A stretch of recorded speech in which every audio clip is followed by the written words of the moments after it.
Si je devais vous représenter l'ostréiculture française sur la carte, ce ne serait pas compliqué. On partirait de la Normandie, nous descendrions vers la Bretagne, la Vendée, la Charente, l'Aquitaine avec le bassin d'Arcachon et l'étang d'Hossegor, et ensuite la Méditerranée avec l'étang de Thau.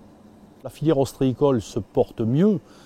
Les problèmes de mortalité sur les jeunes huîtres s'estompent, même si certains soucis demeurent.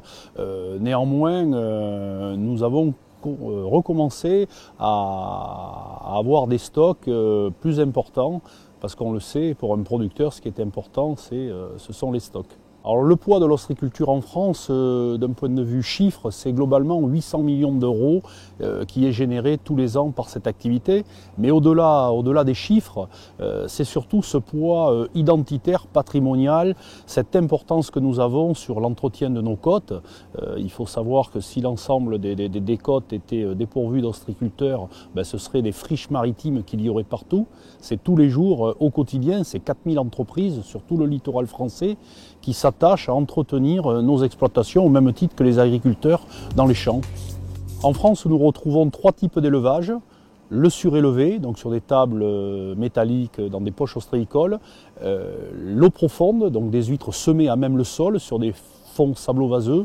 Et puis sur filière telle qu'en Méditerranée. Il y a la naissance. Et là, ici, sur le bassin d'Arcachon, on est le premier centre naisseur européen. Les huîtres naissent naturellement. Ensuite, il y a toute la phase d'élevage, de pré-grossissement. Et puis, au final, il y a la phase d'affinage, juste avant de les retrouver dans nos assiettes. Il ne faut pas que les entreprises ostréicoles se ratent sur cette période-là, parce que ça peut être entre 60 et 70% du chiffre d'affaires qui est réalisé en 15 jours. Donc c'est un enjeu très important pour les entreprises françaises.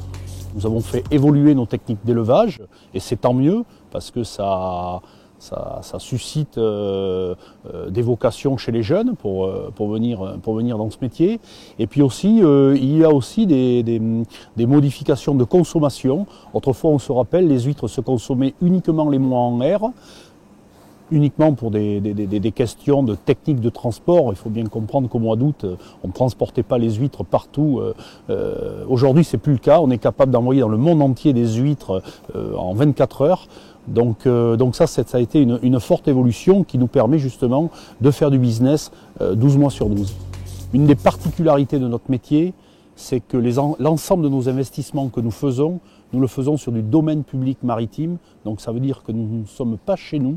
Et malgré tout, le Crédit Agricole finance tous ces investissements qui souvent sont lourds, alors que nous ne sommes pas propriétaires. Donc ça, c'est quand même quelque chose de très important, et on sent bien qu'une banque comme le Crédit Agricole, qui est spécialisée sur nos métiers, a su le comprendre et a su mettre les moyens en face.